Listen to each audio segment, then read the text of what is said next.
So TRFA எல்லாத்துக்கும் morning. So இன்றைக்கி டே 1 இன் வால்பாறை. கரெக்டாக இப்போ எங்கே இருக்குன்னா வால்பாறைக்கு இந்தாண்ட கொஞ்சம் தூரத்தில் இருக்கும். ஸோ நைட்டு ஸ்டே பண்ணது இங்கே தான், கிரீன் பேரடைஸ்ன்னு சொல்லிட்டு. ஸோ நைட்டு கொஞ்சம்லாம் வெளியே போகலான்னு பிளான் பண்ணோம். ஆனால் எங்களை நைட் இருக்கும்போதே என்ன பண்ணிட்டாங்கன்னா கொஞ்சம் பயன்படுத்தி விட்டாங்க, சிறுத்தை வருது கரடி வருதுன்னு சொல்லி. ஆனால் இங்கே ஒரு ஒன்றுமே வரல. ஸோ 390 வேறு லெவலு. ஸோ நம்ம டீமில் ஒருத்தர் வந்திருக்காரு பெங்களூர்லேருந்து. பவர் எல்லாருமே ட்ரை பண்ணியிருக்காங்க, நம்ம இன்னும் ட்ரை பண்ணல.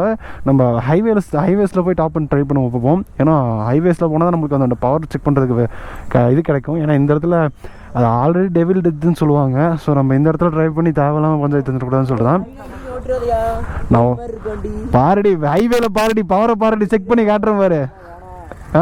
ஏன்ட்ட எப்படி இருந்துச்சு பவர்? ஸோ எல்லாருமே பசங்க ட்ரை பண்ணிட்டு சொல்ல எனக்கு கூட சொல்லலாம்.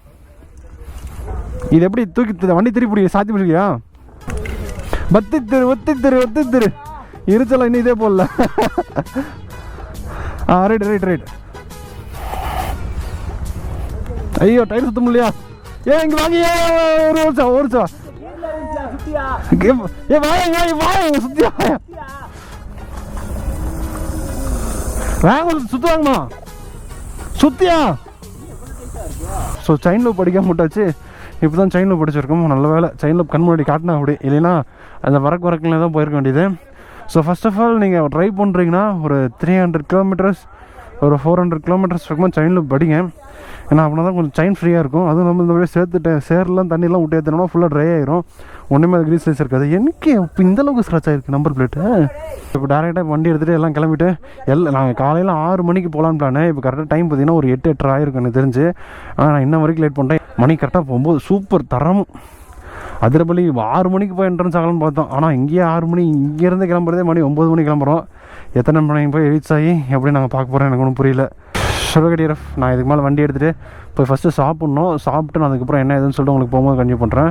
ஸோ நம்ம சேனலுக்கு தான் நீ புதுசாக வரீங்கன்னா மறக்காம நம்ம சேனல் சப்ஸ்கிரைப் பண்ணுங்கள். 10 பெல் ஐக்கன் பண்ணி ஆள் பிடிச்சுங்க. அப்படியே கீழே டிஸ்கிரிப்ஷன் இன்ஸ்டாகிராம் கொடுத்துருக்கேன். ஸோ அதையும் செக் பண்ணி பாருங்கள். பிடிச்சிருந்தா ஃபாலோ பண்ணி வச்சுங்க டிஆர்எஃப். அக்கா டேங்க் ஃபுல்லுக்கா 3 பாயிண்ட் காமிக்குது டிஆர்எஃப். டேங்க் ஃபுல் பண்ணி இப்போ எவ்வளோ பிடிக்குதுன்னு தெரியல.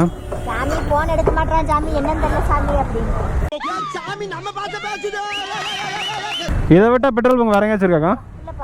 இது ஒன்று தான். இதை விட்டு அதிரப்பள்ளி தான். திருச்சூரில் அண்ணா பண்ணியாச்சுண்ணா. ஸோ கரெக்டாக 750 ரூபாய்க்கு பிடிச்சிருக்கு. அப்புறம் 7 லிட்டர் சம்திங் பிடிச்சிருக்கு. அப்போ இன்னும் வண்டியில் என்ன எத்தனை லிட்டர் இருக்குது? 11 லிட்டரா 7 லிட்டரா இன்னும் 4 லிட்டர் பெண்டிங் நிற்குது. அடங்கப்புறம் என்னங்க இது எனக்கே ஆச்சரியமாக போகுது டிஆர்எஃப். ஆனால் இது உண்மையாலுமே நான் சொல்கிறேன், இது என்ன வண்டி எவன் இதை கண்டுபிடிச்சான்? நான் கிட்டத்தட்ட ஃபஸ்ட்டு டேங்க் ஃபுல் பண்ணது சேலத்தில் டேங்க் ஃபுல் பண்ணேன் 130, 120, 110 இந்த இதில் தான் க்ரூஸ் பண்ணிட்டு வந்துட்டு இருந்தேன். ஸ்பீடாக தான் வந்தேன். ஸோ அந்த ஸ்பீடில் 55 கிலோமீட்டர் கொடுத்துச்சு. ஸோ அதுக்கப்புறம் மேலே வால்பாறை ஏறி வரும்போது 50 குறைஞ்சிது. மைலேஜிங் காட்டுறது பார்த்தீங்களா 49 காட்டுது. அதில் 50 கொடுத்தது. நான் ரிட்டன் இப்போ டேங்க் ஃபில் பண்ணும்போது 750 ரூபாய்க்கு ஃபில் பண்ணியிருக்கேன். அப்போது பேலன்ஸ் வந்து 750 7 லிட்டர்னு கணக்கு வச்சுக்கோங்களேன். பேலன்ஸ் வந்து இப்போ 4 லிட்டர் இன்னும் இருக்குங்க. அப்போ மைலேஜ் எந்த அளவுக்கு கொடுக்குறான் பாருங்களேன். வேற மாதிரி யமஹா பொறுத்த வரைக்கும் இந்த மைலேஜில் கிங்குன்னே சொல்லாங்க. ஸ்போர்ட்ஸ் வெஹிக்கல் 130, 120 ஸ்பீடில் வந்திருக்கோம். அப்பயும் 55 மைலேஜ் கொடுக்குதுன்னா அப்போ நீங்கள் பார்த்துக்கோங்க. அப்போ நம்ம 90, 60 இந்த இதில் க்ரூஸ் பண்ணிட்டு வந்தோம்னா நம்மளுக்கு இப்போ எந்த அளவுக்கு நம்மளுக்கு மைலேஜ் கொடுத்துருக்கோம் நீங்களே பாருங்கள். டிஆர்எஃப் ஒரு வழியாக சாப்பிட்டு இப்போ தான் வண்டி எடுக்கிறோம். ஸோ வண்டி சாப்பிட்டு வந்து கொஞ்சம் தூரமாக வந்துட்டோம். ஸோ பசங்க இன்னும் சாப்பிட்டுட்டு இருக்காங்க அங்கேயும். ஸோ நம்ம முன்னாடி போகிற வழியில் நின்று ஃபோட்டோஸ் வீடியோஸ் எல்லாம் எடுத்துகிட்டு இருக்கலாம். பசங்க வரட்டும், அதுக்கப்புறம் ஜாயின் ஆகி போய்க்கலான்னு சொல்லிட்டு கரெக்டாக இப்போ சோலையார் டேம் வழியாக இப்போ அதிரவள்ளி போகிறோம். அதிரப்பள்ளி இங்கே பாருங்கள், தண்ணி பார்த்தோன்னே ஆசையாக இருக்குது.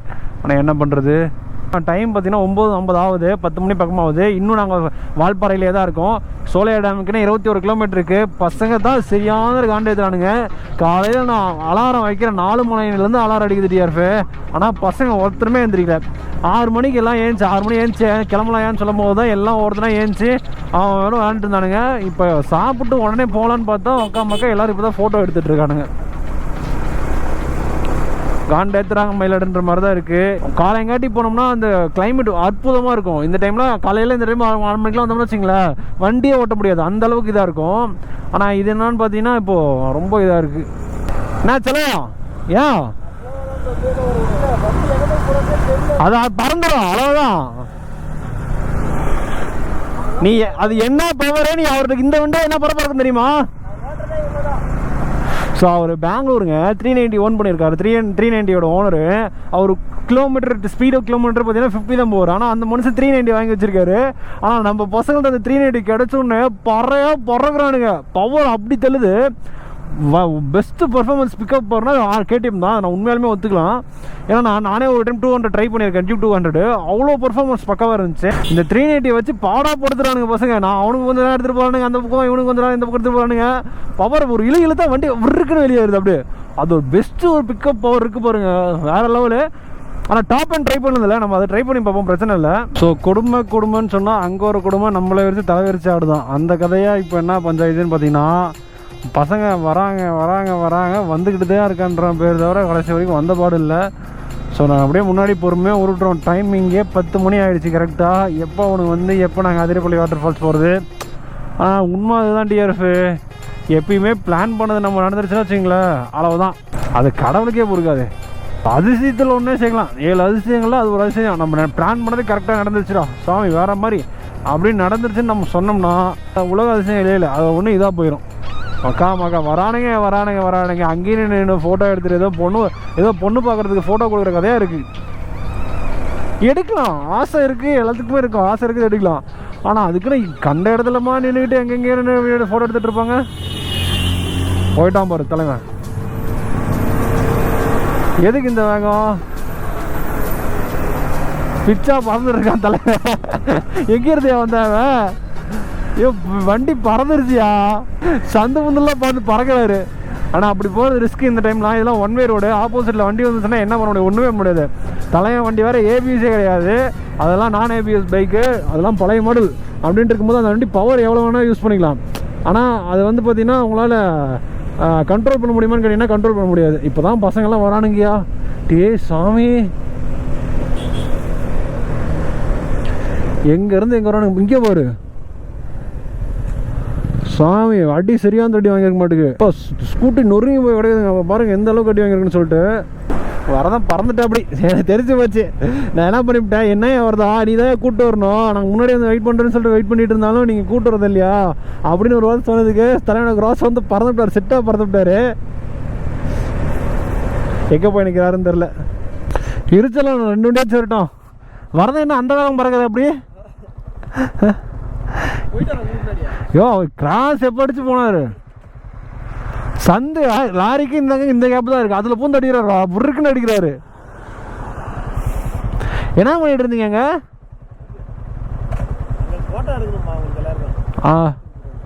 பசங்க கூட வந்தால் ஜாலியாக என்டர்டைன்மெண்ட் பண்ணிட்டு ஜாலியாக போகிறதுக்கு நல்லா இருக்குண்டி டிஆர்எஃப். பாதி பசங்க அவுட் ஆஃப் ஸ்டேஷன் மாதிரி எங்கேயோ இருக்கானுங்க பாதி பேர். என்ன பண்ணுறதுன்னு ஒன்றும் தெரியல. ஒரு 4 வண்டி முன்னாடி போகுது, அவ்வளோதான். பசங்களை ஒட்டுக்க வந்து இந்த மாதிரி ஜாலியாக அப்படியே லைன் பை லைனாக போகும்போது எவ்வளோ அழகாக இருக்குது. இங்கே பாருங்க தண்ணியை. ஏய் நான் அதுக்குள்ளே சோலையார் மட்டும் இல்லையே. ஓ சோலையார் டேமோட பகுதி இது. பாருங்க தண்ணி ஓடிடுது, அவ்வளோ அழகாக இருக்குது பார்த்தீங்களா. வால்பாறை சுற்றியுமே அழகு தான் டிஆர்எஃப். 1 2 இல்லை, வால்பாறை ஃபுல்லாக சுற்றி அழகு தான். செத்துருப்பா.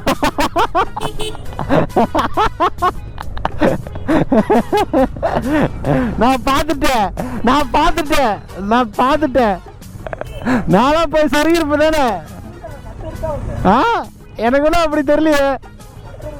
உனக்கு எப்படி தெரிஞ்சுலாம்? நானா கரெக்டாக செக் போஸ்ட் கிட்டே வந்து இருக்கிறான் கத்தாம ஒரு பைத்துக்கு இருக்கும். ஏன் சொல்லலாம் எங்க போலீஸ் ஸ்டேஷன் பக்கத்துலவா?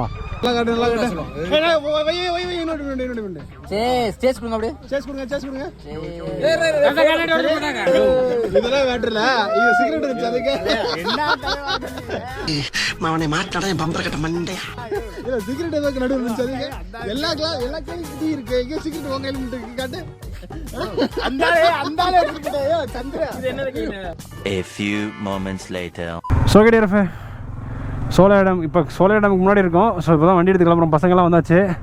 ஒரு வழியாக எல்லா பசங்களையும் கூப்பிட்டு ஒரு இடத்துல நிறுத்தி ஒரு டீ போட்டு அதுக்கப்புறம் இப்படி தான் கிளம்புறோம். ஆனால் வரதன் பாவம் ஒரே ஒரு சொல் அதுக்கு பிச்சா பறந்து சோலையார் டேமில் போய் நிற்கிறான் தலைவன். கிளைமேட் கொஞ்சம் நார்மலாக தான் இருக்கு டிஆர்எஃப். ரொம்ப ஜெய்ஜாண்டிக்காக இருக்குன்னு சொல்ல முடியாது, ரொம்ப டல்லுலாம் இருக்க முடியாது, நார்மலாக இருக்குது. வெயில் அடிக்கல, அது வரைக்கும் சந்தோஷம். சில்லுன்ற கிளைமேட் இப்படி ஒரு டல்லாகவே இருக்குது. ஏன்னா ரொம்ப வெயில் அடிச்சுதுன்னா மண்டை காஞ்சிடும், வண்டி விட்டவே பிடிக்காது. ஆனால் நேற்று நைட்டு அந்த கிளைமேட், இப்போ அந்த கிளைமேட் இருந்துச்சுன்னா வேறு மாதிரி இருந்திருக்கும். உடனே அந்த கிளைமேட் இங்கே இல்லை டிஆர்எஃப். இவனுங்களை மேய்ச்சி கூப்பிட்டு போகிறதுக்கு ஒன்றுமே முடியல. இன்னும் வரவே பற்றியா, வண்டி எடுத்துட்டு கிளம்புறமே வரும் அப்படிலாம் ஒரு மண்ணும் இல்லை. எனக்கு தெரிஞ்ச டைம் இங்கே 11 ஆயிரும். இங்கேருந்து சோலை டேம் போகிறதுக்கு எப்படி இருந்தாலும் இன்னொரு சோலை டேமுக்கு போகிறதுக்கு எப்படி இருந்தாலும் ஒரு 3/4 மணி நேரம் ஆயிரம் வச்சுக்கோங்களேன். அங்கேருந்து அதிரப்பள்ளி போகிறதுக்கு, டி ஃபாரஸ்ட்குள்ளே போகிறதுக்கு எப்படியா இருந்தாலும் சாயந்தரம் ஒரு 4 மணி 3 மணிக்கு தான் போவோம். அதிரப்பள்ளி பார்த்தோன்னா டேரெக்டாக வீட்டு தான் இருக்கும். இந்த திருச்சூர் போகலாம், திருச்சூர் பீச் போகலாம், அந்த ஒரு எண்ணத்தை மறந்துட வேண்டியது தான். ஸோ வாய்தங்க, இந்த டேம் பேர் யாருக்காச்சும் தெரியும்னா கீழே கமெண்ட் செக்ஷனில் கமெண்ட் பண்ணுங்கள். பார்க்க எவ்வளோ அற்புதமாக இருக்கு பாருங்க. சுற்றி மலை, நடுவில் ஒரு சின்ன டேமா ஒன்றே போட்டுருவோம். எவ்வளோ பெரிய டேம் இது. ஸோ அற்புதமாக இருக்குது. ஸோ இப்போ அந்த பிளேஸ் தான் நம்ம போகிறோம். ஸோ வால்பாறையிலே பெரிய டேமுன்றது இந்த ஒரு டேம் தான். ஸோ உங்களுக்கு இதோட டேமோட நேம் தெரிஞ்சதா கீழே கமெண்ட் செக்ஷனில் கமெண்ட் பண்ணுங்கள். இந்த டேமுக்கு இதுக்கு முன்னாடி வந்திருந்தா உங்களோட ரிவ்யூ சொல்லுங்க டிஆர்எஃப். எனக்கு ரொம்ப பிடிச்சிருக்கு இந்த டேமு. இந்த இடத்துல மட்டும் ஸ்பீட் போட்லாம் விட்டாங்கன்னா வச்சுக்கோங்க, வேறு மாதிரி அட்ராசிட்டி பண்ணலாம், போட்டிங்க்கலாம். அப்படியே அந்த இருந்துச்சு எவ்வளோ ஃபாஸ்ட் வரலாம். இந்த ரூட்டாக ரொம்ப டிஃப்ரெண்ட்டாக இருக்குங்க, வேறு மாதிரி இருக்குது. ஸோ இந்த வியூலாம் பார்த்தா எப்படி இருக்குது உங்களுக்கு, டிஃப்ரெண்ட்டாக பார்க்கும்போது உங்களுக்கு தெரியுதா இல்லையா, ஃபீல் ஆகுதா இல்லையா? அப்பா ஸ்கிட் ஆகுதுங்க இந்த இடத்துலாம். மறந்துட்டானுங்களா சொல்லலை, ஒன்று வந்தால் வரவே மாட்டேன், கடைசி வரைக்கும் வர மாட்டானுங்க. அப்படி முன்னாடி போயிட்டானுங்கன்னா எப்படி போவானுங்க, எங்கே போவானுங்கன்னே தெரியாது. எங்கேயோ போயிட்டானுங்க பசங்க, மொத்தத்தையும் காணலாம், எங்கே போனானுங்கன்னே தெரியல இன்ன வரைக்கும். டேய் சாமி இங்கே வரும், ஆற்றுல ஓடுதேயோ, தண்ணி எப்படி ஓடுது பாருங்க. டிஆர்எஃப் வேற மாதிரி. இங்கெல்லாம் தண்ணி போதாயா? ஐயோ இங்கே பாரியா எப்படி போகுது பாருங்க தண்ணி. சாமி வேற மாதிரி இருக்கு. பிளேஸே ரொம்ப பீஸ்ஃபுல்லாக இருக்குது டிஆர்எஃப். அழகு. இந்த ஒரு இங்கே ஓடுது பாருங்க. 2 பக்கமும் இருக்குது. இந்தாண்டு ஒரு எக்ஸிட் இருக்குது, அந்தாண்டு ஒரு எக்ஸிட் இருக்குது தண்ணி போகிறதுக்கு. எவ்வளோ தண்ணி போகுதுச்சா பாடி. தெரியுதுங்களா உங்களுக்கு இங்கே போகிறது? ஸோ இங்கே போகிறது தெரியுது பாருங்க, எவ்வளோ வேகம் போகுது பாருங்களேன்.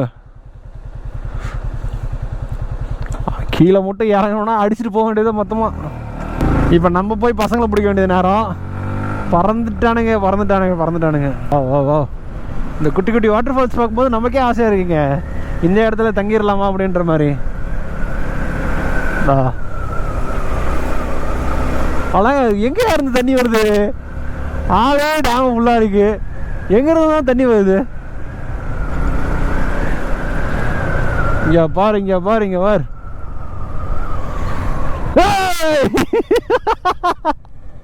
என்ன செல்லம், உனக்கு திட்டினதுக்கு எவ்வளோ வந்து நிக்கிற தனியா?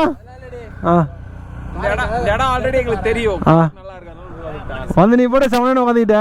எனக்கு என்ன போச்சு, என்ன இவ்வளோ லேட் பண்ணிட்டீங்கன்னு சொல்லி ஒரு வார்த்தை கேட்டுனா ஒரு அதுக்காக தான்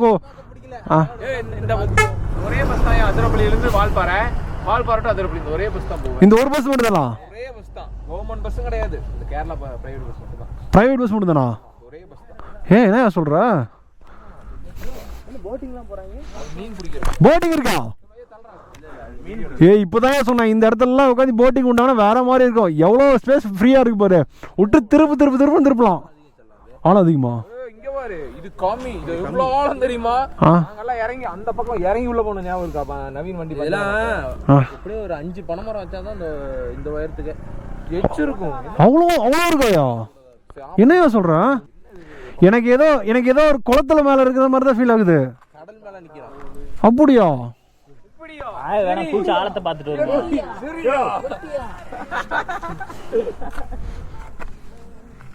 இது தூக்கி போடுறேன், இது நல்லா உள்ள போகும்.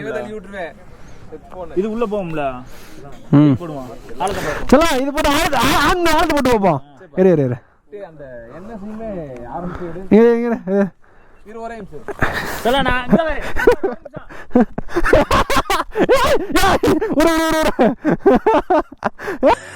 சோலி முடிச்சு அமுக டுமுக அமால் டுமால்